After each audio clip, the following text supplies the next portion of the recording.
সকল বন্ধুদের স্বাগত জানিয়ে আজকে আবার আমি ভিডিওটা শুরু করলাম। তা তোমরা সবাই কেমন আছো? আশা করি ভালো আছো। আর আজকে আমি একটা মানে কি বলবো, বাঙালিদের একটা উৎসব পালন করছি। তা সেটা গ্রাম বাংলায় একটু বেশি প্রচলিত, টাউনে হয় ওই অল্প একটু হয়। তা তারই একটু মানে আমি সেইটুকুই আয়োজন করেছি। আর যেহেতু মানে ভগবানকে একটু নিবেদন করতে হয়, তো সেটাও করব আজকে। আর বাড়িতেও একটু নিয়মকানুন পালন করব। তা সেই ভিডিওটা দেখতে হলে পুরো ভিডিওটা দেখতে থাকো ও আমার সঙ্গে থেকো। আর এরকম মনা বসে পড়েছে কলা মূলো নারকেল নিয়ে, তাও আমার হাতে হাতে সাহায্য করছে। তো বন্ধুরা, তোমাদেরকে তো নতুন করে বলার কিছু নাই, কেননা তোমরা বুঝতেই পেরেছো যে আজকে আমি একটু নবান্ন মাখাবো। আর ভগবানকে নিবেদন করা হয়ে গিয়েছে, কিন্তু তোমাদেরকে তার ভিডিওটা আমি করা হয়নি। তা যাই হোক, দেখো আমি এবার বাড়ির জন্য মাখছি। তো চাল তো গুঁড়ো করেই নিয়েছি, আর ওই ধরে কলা নারকেল কুড়া খেজুর গুড়ের পাটালি আর দুধ এই দিয়ে আমি এখন ওই চালের গুঁড়াটাকে মাখবো। তো এটা সবাই মিলে এখন একটু করে প্রসাদ মুখে দেওয়া হোক, তারপর তো রান্না করব। তাই দেখো দুধটা আমি দিয়ে এটা ভালো করে মাখিয়ে নিচ্ছি। এই দেখো সব কিছু মাখানো হয়ে গিয়েছে। তো বন্ধুরা, তোমাদের কার কার এই নবান্ন খেতে ভালো লাগে অবশ্যই আমাকে কমেন্টে বলো। আর আমার তো খুব ভালো লাগে। তা যাই হোক, এবার সবাই মিলে প্রসাদটুকু মুখে দিই। আর এদিকে বসিয়ে দিয়েছি পায়েস।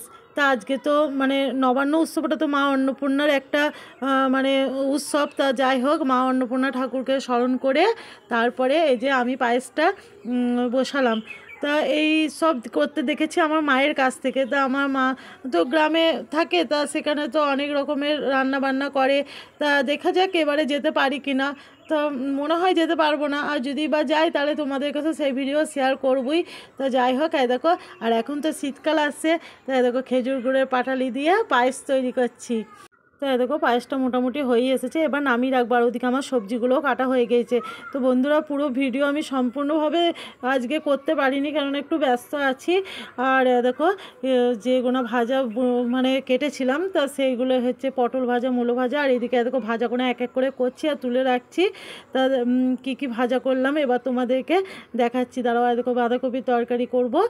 আর ওইটা তো পায়েসটা হলো। তাই দেখো ভাজা বলতে করেছি শাক ভাজা, এদিকে করেছি বড়া ভাজা। তা আমি প্রথমে 8 রকম হয়ে যাচ্ছিলো, দিয়ে আমি দেখলাম যে আর এক রকম করতে হবে, তাই বড়াটা ভাজলাম। আর ওইদিকে বেগুন ভাজা, পটল ভাজা, মূলো ভাজা, আলু ভাজা, বড়ি ভাজা, নারকেল ভাজা, সিম ভাজা। আর ভাজার মধ্যে এই 9টা ভাজা ছিল। আর ছিল বাঁধাকপির তরকারি। আর ডাল করিনি, কেননা এই ভাজাভুজি অনেকগুলো হয়ে গিয়েছে, তার জন্য করা হয়নি। আর এদিকে দেখো পায়েসটা। তা পায়েসটা কেমন হয়েছে দেখে বলো। আর খেয়ে তো খুবই ভালো হয়েছিল।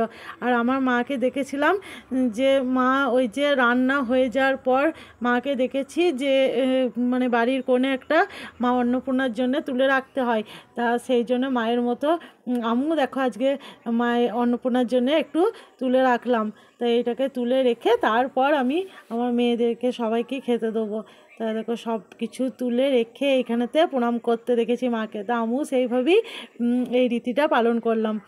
তা দেখো সব কিছু দিয়ে দিচ্ছি একটু একটু করে, দিয়ে ওই পাশটাতে এখন রেখে দেবো এইটাকে। তো দেখো মা অন্নপূর্ণার থালা, এটা আমার থালা নয়, আর আমার এই সংসার সবই মা অন্নপূর্ণার। তো যাই হোক, মায়ের কাছে দেখা এই রীতিটা তোমাদের কাছে আমি আজকে শেয়ার করলাম। তা আমারও একটা শিক্ষা জীবনে। তা যাই হোক, দেখো এখানে রেখে দিলাম, দিয়ে এবার আমরা সবাই মিলে খাওয়া দাওয়া করব।